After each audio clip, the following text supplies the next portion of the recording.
Okay, so today we're going to talk a little bit more about this Red Scare of the Cold War and how the U.S. people dealt with this fear of communism and communist invasion. So by 1950, the U.S. and the Soviet Union were by far the two most powerful nations in the world. Conflicting ideologies and goals of these rival nations would lead to a worldwide struggle for influence. The policies followed by the two superpowers would help shape the history of the 20th century for much of the world, from Latin America all the way to the Middle East. This is a great image. This is a bomb shelter, a nuclear bomb shelter that many people built in the 1950s. They would oftentimes be equipped with beds, food, and other necessities that were designed to help a family survive a nuclear attack.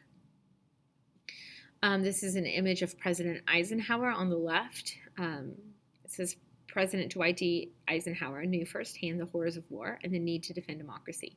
He had led the World War II Allied invasions of North Africa, Italy, and Normandy. Having worked with top military and political leaders during the war, he was capable of speaking the language of both. Like Truman, Eisenhower and his Secretary of State, Don Foster Dulles, who is on the right, believed that the containment of communism was essential to U.S. foreign policy. So President Eisenhower will come into office after Truman, and he will continue the policy of containment.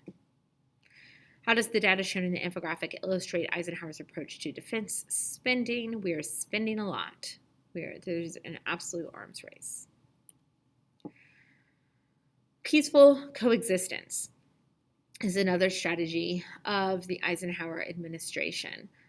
How do we allow communism to not expand, but to not go into a large-scale war with the Soviet Union? It's easier to imagine than it was to practice. The United States and the Soviet Union remained deeply divided. The Soviet Union would not allow free elections in areas it controlled, and it continued to attempt to spread communism around the world. Dulles talked about rolling back communism, and that's more aggressive than containment. Containment is keeping it where it is. Rolling back is moving it out of areas where it already exists. In 1956, this is an image in Poland. Poland revolts against Soviet rule. So do we support those people or not? The Suez Canal connects the Mediterranean Sea and the Red Sea. Why was the canal so strategically important? The United States will have to make decisions about where to send the military in Cold War conflicts. Americans have often faced the difficult task of balancing the need to provide national security with the need to protect people's rights and freedoms. In times of crisis, rights have been sometimes limited. Beginning in the late 1940s, the Cold War dominated American life. For some of those years, the nation was in the grip of a new Red Scare. The hunt for communists netted some spies, but also disrupted the lives of thousands of innocent Americans. So this second Red Scare begins in 1945 when a Soviet defector presents papers showing a Soviet plot to infiltrate governments. In 1947, there's a loyalty review program that is put into place, which is a screening process for federal employees. There's the Taft-Hartley Act of 1947, in which union leaders had to take a loyalty oath.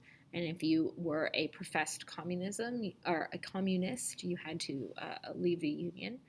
There's the McCarran Act and the International Security Act, which are both passed even though Truman vetoes the act, that says communists have to register and could be subject to government restrictions. And Joseph McCarthy will institute McCarthyism, Senator Joseph McCarthy, in which he will undertake to, as he says, weed out communists that have government jobs. This is some of the pop culture that people would be subjected to. This is a movie up here. I married a communist, right? A nameless, shameless woman. So be careful. You could marry a communist. They could seduce you. Some advertisements here. Is this tomorrow? America under communism. It's a great propaganda image. Who are you inviting in? A fallout shelter will guard against nuclear radiation, but it can't protect you from the enemy with it.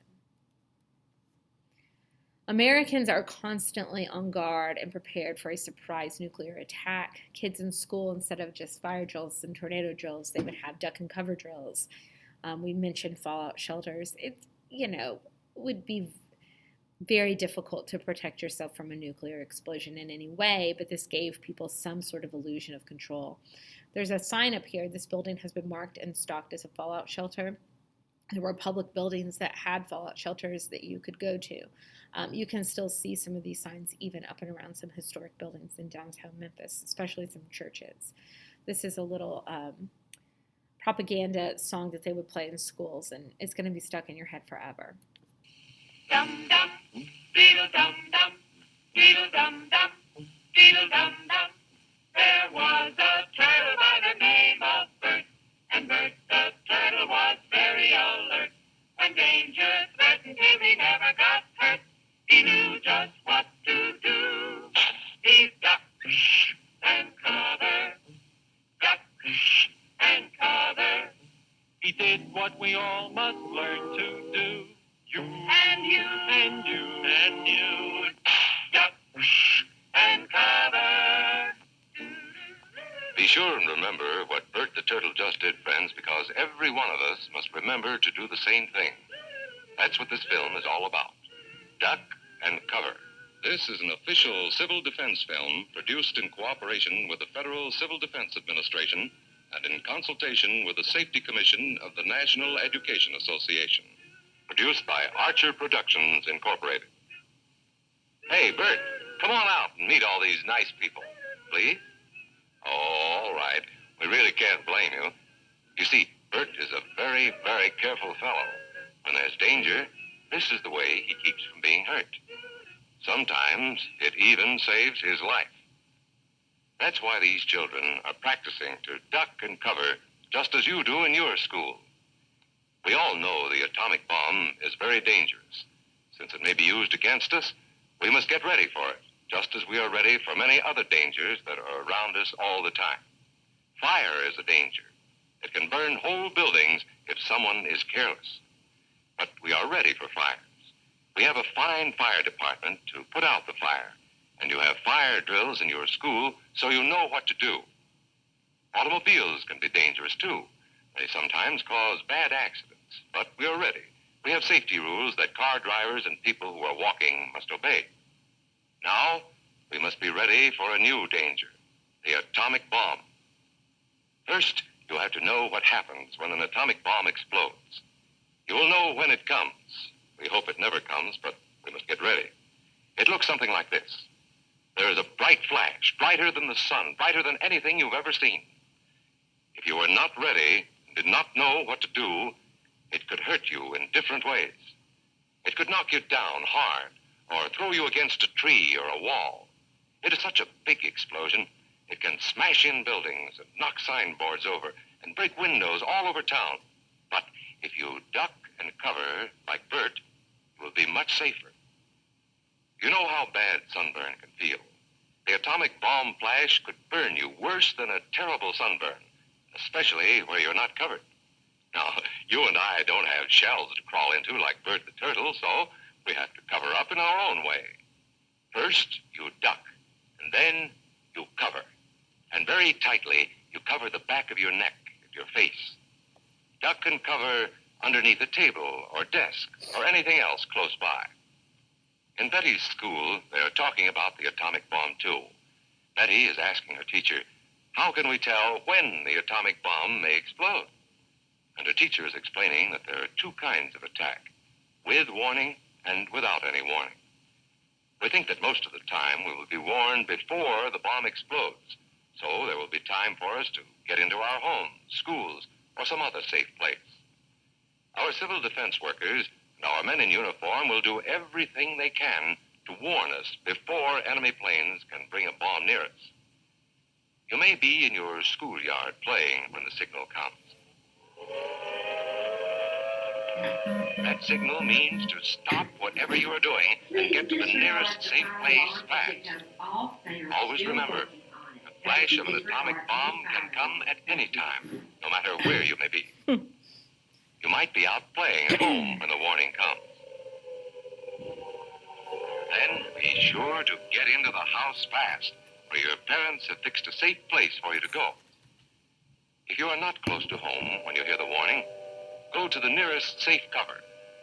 Know where you are to go, or ask an older person to help you. You know the places marked with the S sign? They're safe places to go when you hear the alarm. If there is a warning, you will hear it before the bomb explodes. But sometimes, and this is very, very important, sometimes the bomb might explode without any warning.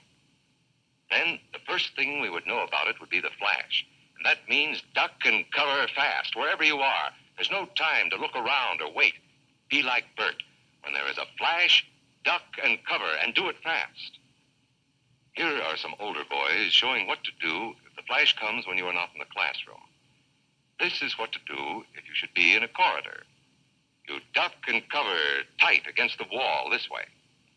Remember to keep your face and the back of your neck covered tightly. Try to fall away from windows or doors with glass in them.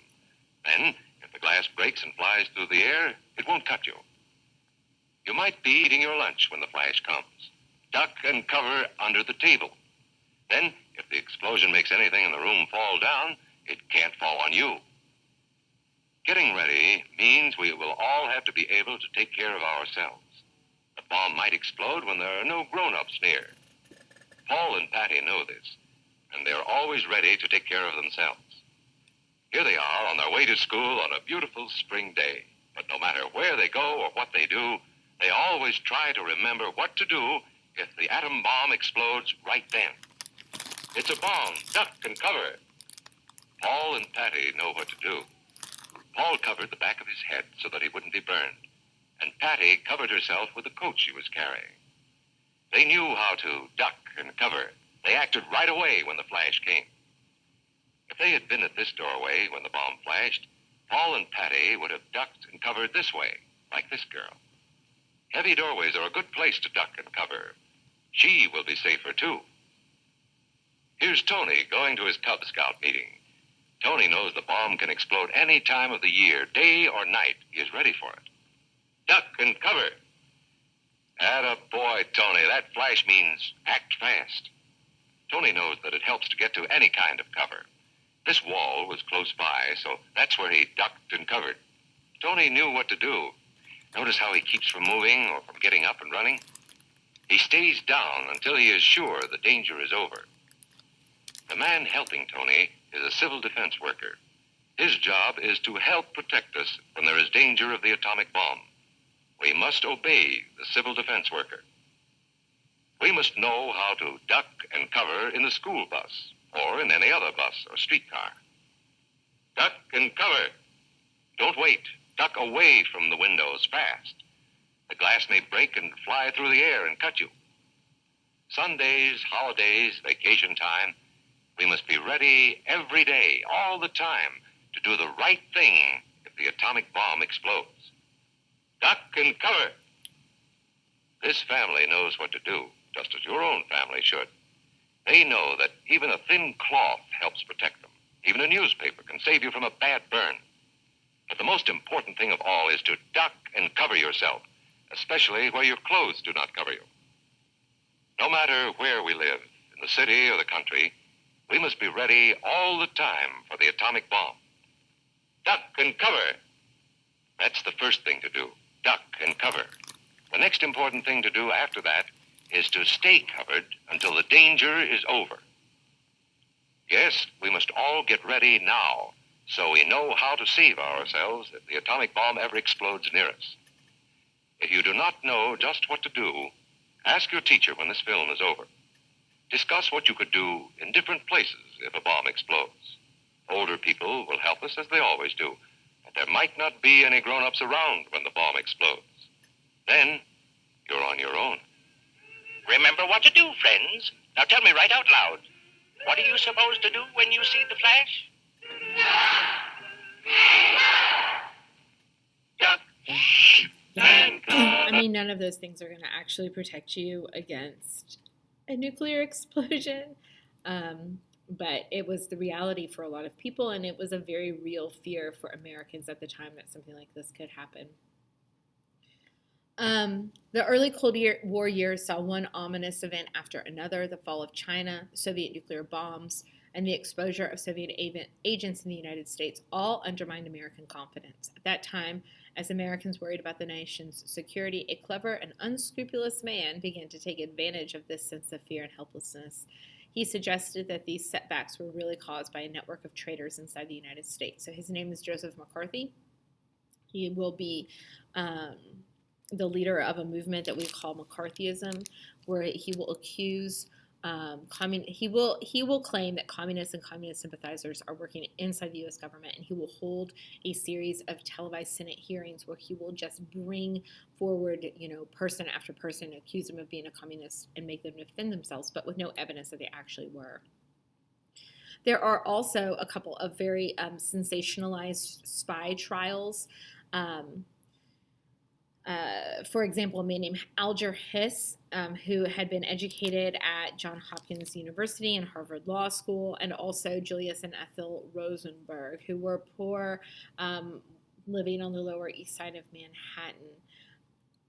Let's see. Alger Hiss served in several government positions, including as a clerk to a Supreme Court justice and a State Department employee during the Roosevelt administration. He was accused of being a member of the Communist Party by another person who was an admitted communist. It's never clear that he actually is. He's charged with perjury because he denies that he knew his accuser. And he denies that he had past government documents to him. He's convicted of perjury, and he spends 44 months in a federal prison. Julius and Ethel Rosenberg are a married couple. Julius is an engineer with the Army Corps of Engineers, essentially. Both are politically active and left-wing causes. Ethel's brother, a man named David, confessed to being a spy and implies that his brother-in-law, Julius, is also a member of the spy ring. There is an investigation by the FBI. They're charged with a conspiracy to commit espionage and of sharing classified information about the atomic bomb. And they are both sentenced to death and executed in 1953. This is Alger Hiss, who always claimed that he was not a communist. And I'll have a little assignment about the Rosenbergs. Radio, film, and music all reflected the political climate of the time. Some movies, I Was a Communist for the FBI in 1951, The Crucible, about witchcraft, right? And the play The Crucible was a commentary on ferreting out communists in 1953. Movie about Hiroshima in 1956. And then music like Atomic Bomb Baby and The Atomic Boogie.